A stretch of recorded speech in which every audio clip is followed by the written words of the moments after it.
আসসালামু আলাইকুম, good morning, happy new year. আমি ব্লগ এডিট করতে করতে লেট হয়ে যাচ্ছে। রাতের এখন 2টা বাজে, আমি ব্লগ এডিট করতেছি আর আপনাদেরকে লেট হ্যাপি নিউ ইয়ার জানাচ্ছি।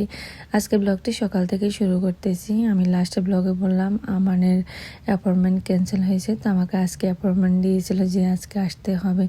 আর একদম ফার্স্ট পেশেন্ট ছিলাম আমরাই।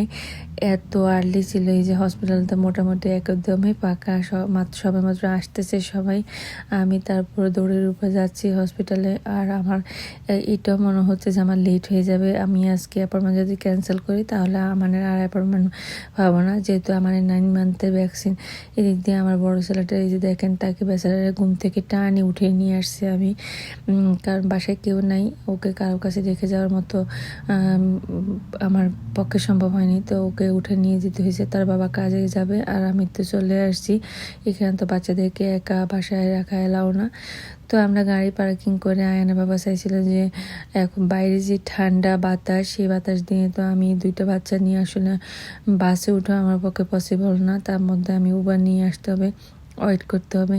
চাইছিল উনি আমাদেরকে বাসায় ড্রপ করার জন্য, কিন্তু ডাক্তার দেখতে দেখতে লেট হয়ে যাওয়ার কারণে পরে উনি কাজে চলে গেছিলাম আর আমি উবার নিয়ে বাসায় আসছিলাম আর কি। কিন্তু এই যে দেখেন, হসপিটাল আসার পরে আমরা রেজিস্টার করে বসেছিলাম, মাত্র 2-3 জন পেশেন্ট ছিল, মনে হয় ডাক্তারও তখন আসেনি, কারণে লেট হয়েছিল। আর এই বেবিটা কি সুন্দর আমার গোল্লার কাছে এসে গোল্লাকে কত কথা জিজ্ঞেস করে, গোল্লাও খুবই এনজয় করতেছে বেবিটাকে দেখে। আর আমার বড়জন তো ঘুমিয়ে জিমাচ্ছে, সাথে আমিও জিমাচ্ছি, কিন্তু কিছু করার নেই। রেজিস্টারও ফাঁকা ছিল, শুধু 2জন ছিল লোক আর আমরা ছিলাম। তো আমরা বসেছিলাম ডাক্তারের অপেক্ষায়। আমি তো আল্লাহ করতেছি তাহলে তো আমার জন্য সুবিধা হয়, আমি একসাথে আয়না বাবা আমাদেরকে ড্রপ করবে, কিন্তু হয়নি, হয়ে ওঠেনি, উনি চলে গেছে। পরে আমি একা একা বাসায় আসতে হয়েছে। বাসায় এসে এক ঘুম দিয়েছিলাম, দিনের 1টার সময় ঘুম থেকে উঠছি। আর এই যে এখন নাস্তা করব, অ্যান্ড দেন আমি নাস্তাটাও রেডি করব। আমি উন্ডো কাঠগুলো সরাই দিচ্ছি। এত সুন্দর রোদ, কিন্তু কেউ বলবে যে এত ঠান্ডা বাইরে। এই ঠান্ডার কারণে এখন বাসা থেকেও বেরোতে পারতেছি না, বাসায় থাকতে হয়। আর উন্ডোগুলো কি বাজে হয়ে আছে, ওই যে স্নো পড়ছে, গ্লাসগুলো একদমই ময়লা হয়ে আছে। বাইরে থেকে যদি একটু ভালো করে বৃষ্টি হতো তাহলে গ্লাসগুলো ওয়াশ হয়ে যেত। তো আমি এখন উইন্ডো কার্ডগুলো সরাই দিয়েছিলাম, আমি এখন নাস্তাটা রেডি করব। আর গাছগুলো একদম হিটের তাপের কারণে গাছের পাতাগুলো ড্রাই হয়ে যাচ্ছে, মাটি যে শুকিয়ে গেছে, পানি দিতেও পাইনি আজকে। গাছগুলো তো পানি দিব। দেন আমার রান্নাবান্না আছে, খুবই টায়ার্ড লাগে। সকালবেলা ঘুম থেকে উঠে যে হসপিটাল গিয়েছিলাম, রান্নাবান্না করবো কিনা জানি না। তার মধ্যে আয়ানের অনেক হোমওয়ার্ক আছে, সেগুলো করাতে হবে। তো আমি গোলাকে স্টোরে বসে দিয়ে আমি এখন চাটা বানাচ্ছি। আর আমি দেখাচ্ছিলাম রোদ কি সুন্দর, কিন্তু মাই গড যে ঠান্ডা, সব প্যাকেট হয়ে আছে। আমরা হাত মোজা পা মোজা লাগানো ছাড়া মানে থাকাই যায় না, এত ঠান্ডা। রাতে কি জোরে বাতাস ঢুকতেছে কিচেনের এই উইন্ডো প্যানটা দিয়ে। পরে আমি ওই যে ব্ল্যাঙ্কেট নিয়ে আসার পর আমি এই কার্ডবোর্ডগুলো রেখে দিয়েছিলাম, এটার জন্যেই আমার কাজে লাগছে। পরে আমি এইখান দিয়ে কার্ডবোর্ডগুলো দিয়ে উইন্ডো প্যানটা কভার করছিলাম। মনে হচ্ছে যে এখান দিয়ে মানে ফ্যান চলতেছে, এত জোরে বাতাস, পুরো বাসা ঠান্ডা হয়ে যাচ্ছে। আর চাউল অবস্থা দিয়ে পরে আমি ঠেক দিছিলাম। দেন এখানে নাস্তা করার পরে গোল্লাকে বসাই দিলাম, একটু রোদও লাগবে। আর হলো যে সে খেলতেছে, এই সুযোগ আমি ভাবলাম যে আয়ানকে একটু হোমওয়ার্কটা করাই ফেলি, তাহলে আমার একটা টেনশন শেষ, কারণ শান্তির দিন শেষ। একটু মানডে স্কুল ওপেন হবে, দেন হোমওয়ার্কের প্রজেক্টগুলো তো ওরা সবাই সব চেক করবে। তো আমি এখানে হোমওয়ার্ক করাচ্ছি, আঙ্গোলাকে পাশে বসাই, দেন আমি রান্নাটা স্টার্ট করব। সব কিছু রেডিই করছিলাম। তো এই দিক দিয়ে আয়ানকে আমানের কাছে রেখে আমি বলতেছি একটু আমানকে রাখার জন্য, তাহলে আমি একটু কাজটা করতে পারবো। আমি বলতেছি রোদও আছে, দুজনেই এখানে থাকুক।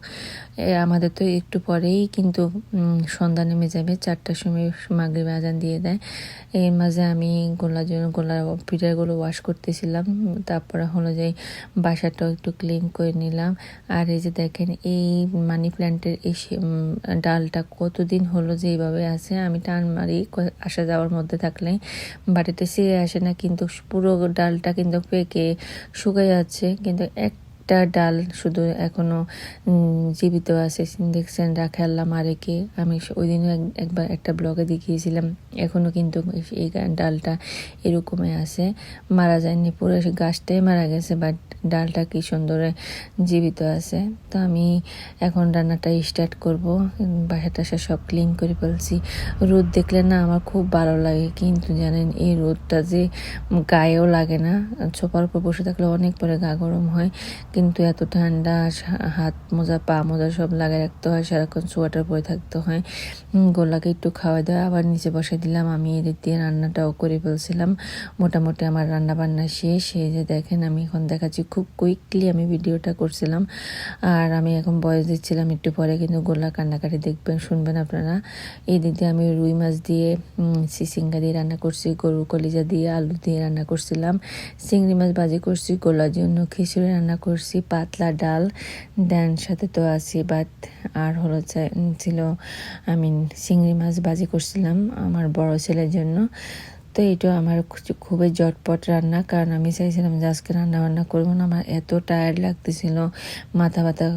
তারপর হলো যে মনে হচ্ছে যে ঘুমটাই আমার হয়নি। সকালবেলা যখন উঠে যায় না তখন কিন্তু মনে হয় যে আর ঘুম আসে না, শুইল এই একটা অবস্থা আর কি। তারপর অনেক কষ্ট করে রান্না করলাম, আর আপনাদের ভাইয়া আসার আগে দিয়ে আমি বাসা থেকে সব রান্নার স্মেল, যেহেতু আমরা মশলা দিয়ে রান্না করি, বাসা গন্ধ হয়ে যায়। আরও এখন উইন্ডোগুলো খুলতে পারি না, একদম উইন্ডো খুলে গোল্লাকে ঘুম পাড়াই, বড়টা রেখে দিয়ে বাসা থেকে সব গন্ধ দূর করছি, কিন্তু পুরো বাসা মনে হচ্ছে যে ফ্রিজ হয়ে গেছে, এত ঠান্ডা হয়ে গেছে। আমি এখন একটা এয়ার ফ্রেশনারগুলো তো অন করছিলাম, দেন ক্যান্ডেলগুলো তারপরে জ্বালাই দিয়েছিলাম, বাসাটা একদম সুন্দর একটা স্মেল হয়ে গেছে। তারপর আমি গোল্লাকে নিয়ে একটু বসে আছি, দেন আমার বড় ছেলে কি সুন্দর করে মাশাআল্লাহ সে ড্র করে বিভিন্ন দেশের ম্যাপ এবং কি ফ্ল্যাগ, দেখেন কি সুন্দর করে, তার অনেক অনেক ড্র আছে। আমি যদি এগুলোকে বাসাতে ওয়ালম্যাট হিসেবে বাধাই করে রাখি না, খুবই সুন্দর লাগবে, কেউ বিশ্বাস করবে না যে আমার বড় ছেলে ড্র করছে, ভাববে যেগুলো বাইরে থেকে আমি কিনে নিয়ে আসছি। দেন এই যে আপনাদের বাইরে চলে আসছে কত খাবার নিয়ে। এই পিঠাটা আমি একবার বলছি পছন্দ করে, আমি যে জিনিস বলি যে আমি এই জিনিস পছন্দ হয়েছে সেই জিনিস মানে বংশশুদ্ধা নিয়ে আসবে।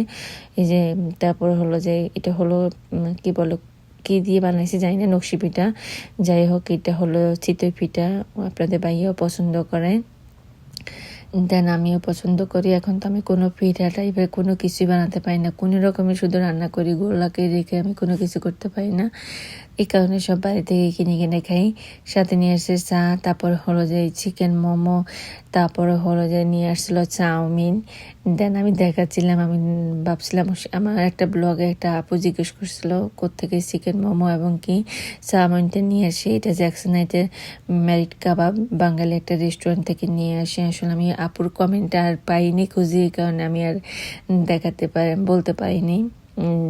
আজকে ব্লগে বলে দিলাম এটা জ্যাকসনাইটের ম্যারিড কাবাব থেকে নিয়ে আসে, দোকানটার নাম বাঙালি একটা দোকান আর কি, খুবই মজা। দেন এখানে হলো এটা প্রিমিয়াম থেকে নিয়ে আসছি, প্রিমিয়ামের এই বিফ খিচুড়িটা এত মজা, যারা খান না একবার হলো ট্রাই করবেন, তাদের খিচুড়ি অনেক বেশি মজা থাকে। বিফ খিচুড়ি নট তেরি, অনলি খিচুড়িটা অনেক বেশি মজা, সাথে সালাদ দিয়ে দিয়েছিল।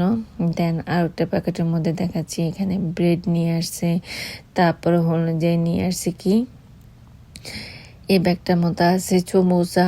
ওই যে বললাম না আমি সমোসা খেতে বলছি, এখন প্রতিদিন আমি এত পরিমাণ সমোসা খাইছি, আমি এখন সমোসা হিট করি। সমোসার সাথে নিয়ে আসছে মনে হয় এটা পেঁয়াজও ছিল, আমি একটু পরে ডাল ওইগুলো। দেন আমার বড় জনে নিয়ে আসছে, তাকে ফোন দিছিল সে কি পছন্দ করে, এখানে সে বলছিল চিকেন ফ্রাই, তো নিয়ে আসছিল। দেন সে বিখ্যাত কি বলে ব্রেড নিয়ে আসছে, বিখ্যাত কুখ্যাত ব্রেড, যেটা আমার বাসায় প্রতিদিন চলে, আমার ছেলে খুবই পছন্দ করে। সাথে আবার নিয়ে আসছে ওই যে দেখেন মোরগ পোলাও। দেন এখানে হলো একটা ব্যাগের মধ্যে মনে হয় গোলার খাবার দাবার নিয়ে আসছে, সেটা দেখতে হবে। এখন আমি এগুলোকে একটা প্লেটে ডালবো, দেন আমি খাবো। সারাদিন অনেক কাজকর্ম করছি, এখন খাবারটা খাবো এবং কি আয়নকেও খাবারটা দিব। আর একদমই গরম গরম ছিল, সব কিছু তাই ফ্রেশ নিয়ে আসছে, তো এই যে কি সুন্দর মচমচে, একটু ঠান্ডা হয়নি, একদমই গরম ছিল, ওরা খুব সুন্দর করে প্যাকেট করে দিয়েছিল। সাথে এখন আমি ডালতেছি এখানে সমোসা আর হলো পেঁয়াজগুলো এত মসমসে ছিল, খেতে খুবই ভালো লাগছে। চিকেনের প্লেটে জায়গা ছিল না, পরে আমি আরেকটা প্লেট নিয়ে এখন এটাতে ডালতেছি। আর আমি একটু সুন্দর করে ডেকোরেশন করে দেখাচ্ছিলাম যে এই যে দেখতেছেন 3টা পেঁয়াজ সমোসা, তারপর 2টা পেঁয়াজও নিয়ে আসছে, সাথে কিন্তু বুট ছিল। আমি বলতে পারবো না বুটের প্যাকেটটা ওই যে কাগজের ব্যাগে ছিল, সেটা দেখাতে পারিনি। যাই হোক বলে দিয়েছিলাম। এখানে হলো এই সমোসা পেঁয়াজের সাথে 2টা সস দেয়, তেঁতুলের পানি আর দিয়ে খুব সুন্দর একটা টক বানায়। দেন আরটা ছিল কি বলে হোয়াইট সস, আর এমনি ক্যাচাপ ছিল, সাথে চিকেনের সাথেও ক্যাচাপ দিয়েছিল। আমি এখন এগুলো কিছুই খাবো না, আমি আয়নকে চিকেনটা দিয়ে দিলাম। দেন আমি এখন চাউমিন খাচ্ছি, আর চাউমিনগুলো সেই স্বাদ। দেন চিকেন ডাম্পলিং বা মোমো, ও মাই গড, খুবই আমার ছোট জন্য খুবই পছন্দ করে, গোল্লা খেতে খুব পছন্দ করে চিকেন মোমো।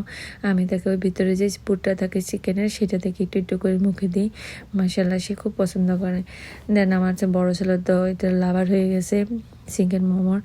এই মরিচের সস, এটা নাগা মরিচের, ও মাই গড, একটু যদি খাই তাহলে অবস্থা খারাপ। মানে যাদের মুখে রুচি নেয়, সর্দি জ্বর এখন যে সিজনটা, তাদের জন্য এটা হলো বেস্ট। এই মরিচের সস বলেন বা মরিচের কি বলে, যাই হোক, খুবই ঝাল, বাট খেতে খুবই ভালো লাগে। এই ধরনের খাবারগুলো খেতে খেতে যদি চোখের পানি নাকের পানি না বেরো তাহলে ভালো লাগে না।